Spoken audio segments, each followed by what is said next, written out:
Good morning everyone, তোমরা সবাই কেমন আছো? আশা করি সবাই খুব ভালো আছে। আর আমিও কিন্তু খুব খুব খুব ভালো আছি। সেলিনা ব্লগে তোমাদের সকলকে ওয়েলকাম, অনেক ভালোবাসা। আর এখন দেখো কটা বাজে, 2:51, মানে 3টে বাজতে। আর তোমরা নিশ্চয়ই ভাবছো যে আমি এত রাতে ব্রাশ করছি কেন। তো আমি যাবো হচ্ছে চার্চে। আর কেন বা চার্চে যাচ্ছি এত রাতে তোমাদের সেটা একটু পরে বলছি। আর সবাইকে বলি হ্যাপি স্টার ডে। আর এই দেখো বলতে বলতে কিন্তু আমি রেডি হয়ে চলে এসেছি চার্চে। আর দেখতে পাচ্ছ চার্চে কত লোক। আর আমরা কিন্তু আজকে যাবো হচ্ছে কি যে আমাদের গ্রামটা ঘুরে ঘুরে কিন্তু গান করব আর নেচে নেচে গান করে করে যাব। আর যাব হচ্ছে কিন্তু আমরা কবরস্থানে, পুরো গ্রামটা ঘুরে তারপরে কিন্তু আমরা যাব কবরস্থানে। আর দেখো পুরো গ্রামটা ঘুরে কিন্তু আমরা চলে এসেছি কবরস্থানে।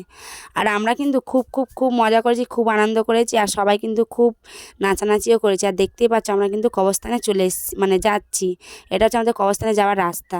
আর কবরস্থানে আসার পরেও কিন্তু আমরা সবাই খুব আনন্দ করেছি আর খুব নাচানাচি করেছি। আর তোমরা নিশ্চয়ই ভাবছো যে এইগুলো আমরা কেন করছি। আর তোমরা যদি জানতে চাও যে এইগুলো আমরা কেন করি বা কিসের জন্য করছি, তোমরা কিন্তু অবশ্যই আমাকে কমেন্ট করে জানিও, আমি কিন্তু তোমাদেরকে বলবো। আরে দেখো কবরস্থানে দেখছো, কবরস্থানে কিন্তু সবাই কিন্তু মোমবাতি জ্বালিয়ে দিচ্ছে কবরগুলোতে।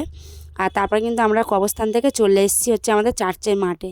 আর চার্চের মাঠে আসার পরে কিন্তু আমরা সবাই খুব নাচানাচি করেছি, খুব মজা করেছি, খুব আনন্দ করেছি।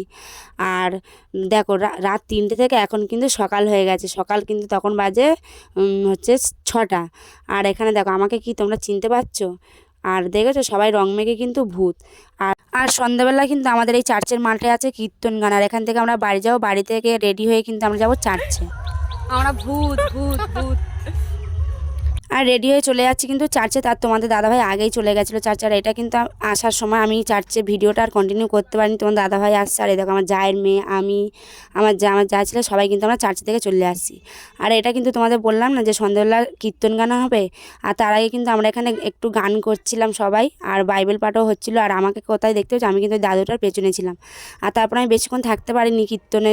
আর তারপর আমরা কিন্তু ঘুগনি টুগনি সব কিছু খেয়ে চলে এসেছিলাম, বেশিক্ষণ দেখিনি কীর্তনটা। আরে দেখো খিদে পেয়েছিল, আমার যা চপ কিনেছিল সেটাই খাচ্ছিলাম। আর আজকে ভিডিওটা এই পর্যন্ত।